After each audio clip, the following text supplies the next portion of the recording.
Hello my dear students, welcome to today's class. Do you remember what we have discussed in our last class? In our last class we have studied about the adaptations in animals, isn't it? Then we studied about the different groups of animals based on these adaptations. Based on these adaptations, animals are divided into how many groups? Yes, 5 groups. And which are the 5 groups of animals? Let's say it together. Animals are divided into 5 groups based on these adaptations, and they are terrestrial, aquatic, amphibian, aerial and arboreal, isn't it? Then we studied about the different specialities of some terrestrial animals. First of all, today we have to study about the specialities of animals which are living in cold places. Do you know any specialities of animals which are living in cold places? Yes, they are having thick hairs in their skin, isn't it? So that's the first speciality. The animals which are living in cold places are having thick hairs or thick fur in their skin, which helps them for the protection of their body from extreme cold. And some animals are white in colors, that helps them from escaping the enemies. So the animals which are living in cold places are having thick hairs in their skin, which helps them for protecting their body from extreme cold. And do you know any animals which are living in cold places?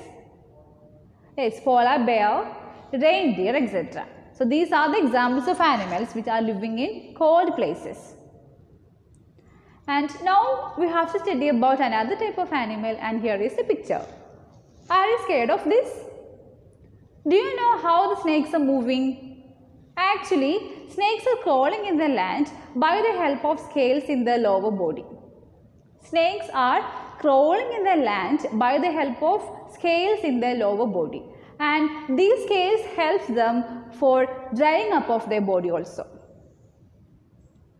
These scales also helps them from drying up of their body. These are the specialities of snakes.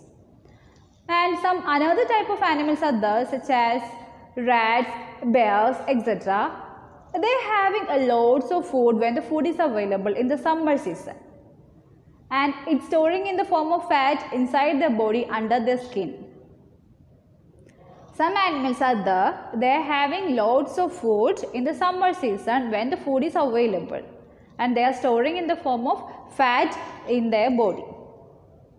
And in the winter season, when the food is not available, what will they do? They are going to a deep sleep. They will not do anything throughout the winter season. They will sleep throughout the winter season. The entire winter season they will be sleeping. That particular process is called as hibernation. The winter sleep of animals is called as hibernation. And they will not do anything when they are hibernating. So the process of winter sleep is called as hibernation. Let me write the term here. Hibernation, that is the winter sleep.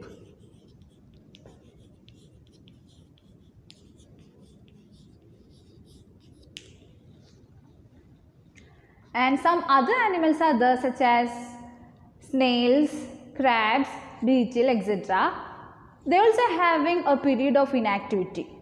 They will not do anything at the time of summer season. That particular process is called as aestivation. So the summer sleep of animals is called as aestivation. Have you understood the difference between hibernation and aestivation? Hibernation is the winter sleep of animals, and aestivation is the summer sleep of animals. This is called as aestivation.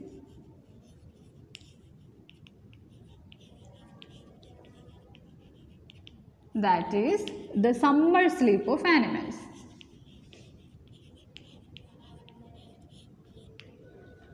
And the examples for aestivating animals are beetles, snails, crabs, etc.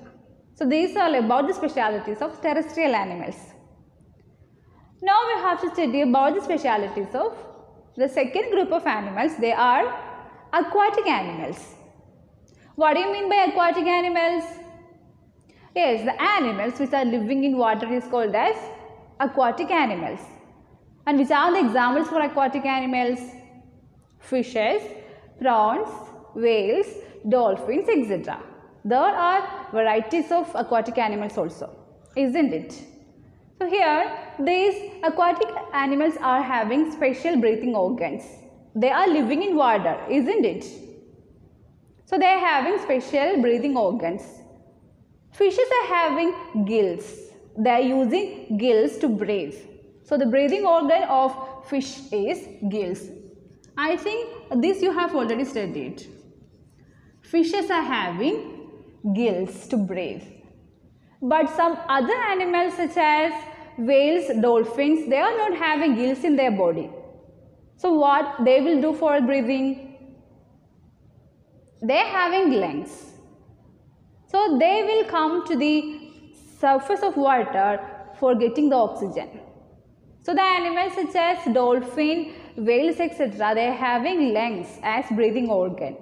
So these animals will come to the surface of water to get the oxygen for breathing.